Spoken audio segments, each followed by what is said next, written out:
Hello guys, एक बार फिर से स्वागत है हमारे वीडियो में। कुछ लोगों को डाउट रहता है कि मैंने एचजीपीटी टेस्ट कराया और एचजीओटी टेस्ट कराया, तो एचजीपीटी लेवल मेरा 250 के अबव है और एचजीओटी लेवल हमारा 150 के अबव है। एल्कलाइन फास्फेस्ट हमारा 265 के अबव है। तो क्या ये नॉर्मल है या इसमें कोई प्रॉब्लम होने के संकेत हमें दिखाई दे रहे हैं? तो मैं आज आपको इसी के बारे में बता रहा हूँ कि एचजीपीटी, एचजीओटी और एल्कलाइन फास्फेट से क्या होता है, क्या नहीं होता है।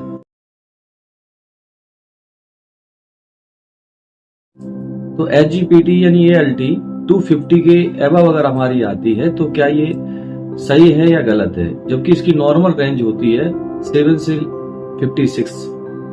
अगर हम टेस्ट कराते हैं तो इसमें अब देखते हैं कि एएलटी का लेवल बढ़ रहा है, तो ये हमें इस बात का संकेत देता है कि हमारे लीवर के एंजाइम में कोई प्रॉब्लम क्रिएट हो रही है। आप आमतौर देखते हैं कि लीवर में अगर इस तरह से लेवल बढ़ता है तो हमारे लीवर में इन्फ्लामेशन या फिर लीवर डैमेज होने के संकेत बन सकते हैं। इसी प्रकार से अगर एचजीओटी टेस्ट कराते हैं तो 150 के अबव मिलता है, जिसकी नॉर्मल रेंज 8 to 40 के लमसम होती है। अगर हम ये टेस्ट कराते हैं तो आप देखते हैं एएसटी लेवल बढ़ रहा है, तो इसका कारण ये बन सकता है कि आपके लीवर में जैसे कि हार्ट या मसल्स या आपके मसल्स प्रॉब्लम, यानी ये सब लीवर डैमेज होने के संकेत हमें बताते हैं। लेकिन ये हमें ये भी बताता है कि मसल्स में कोई, यानी हार्ट की मसल्स में कोई इशू तो नहीं हो रहा है, यानी हार्ट से रिलेटेड मसल्स में कोई प्रॉब्लम तो नहीं होती है।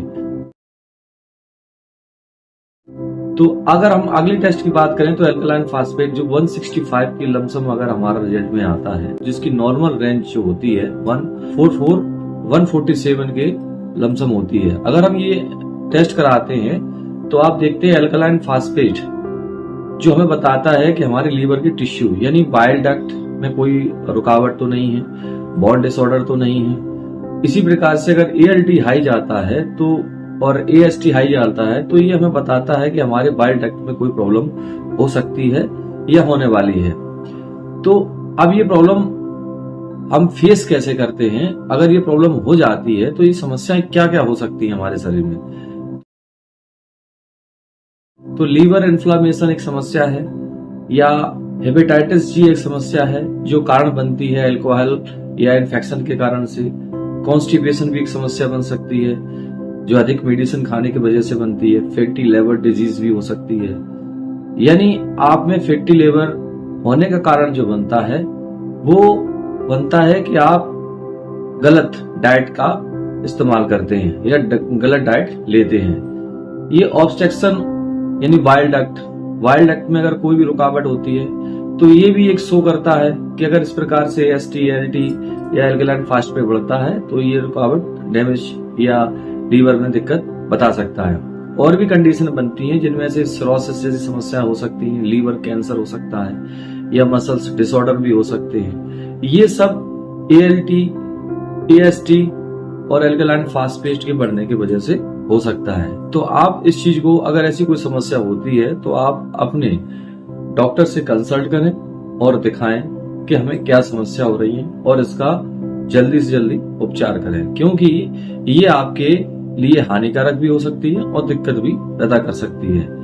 कुछ लाइफ स्टाइल भी होती है, जो लाइफ स्टाइल गलत तरीके से आदमी खान पीन करता है, यानी गलत खाता है, फास्ट फूड का इस्तेमाल ज्यादा करता है, स्पाइसी फूड्स का इस्तेमाल ज्यादा करता है, तो ये सब होती हैं। अगर आप रेगुलर एक्सरसाइज करते हैं तो आप इसे मेंटेन कर सकते हैं। साथ ही आप अपने डॉक्टर से कंसल्ट करें और डॉक्टर को दिखाएं, या इससे जुड़ी हुई कोई भी समस्या है तो आप चेकअप टाइम से कराएं। आप इनमें सिम्टम्स लमसम जो देखने को मिल जाते हैं वो आपको पता कैसे चलता है कि हमें दिक्कत हो रही है? आपकी स्किन येलोइश होने लगती है, आंखों में पीलापन दिखने लगता है, पेट में दर्द होने लगता है, जीभ में पीलापन होने लगता है।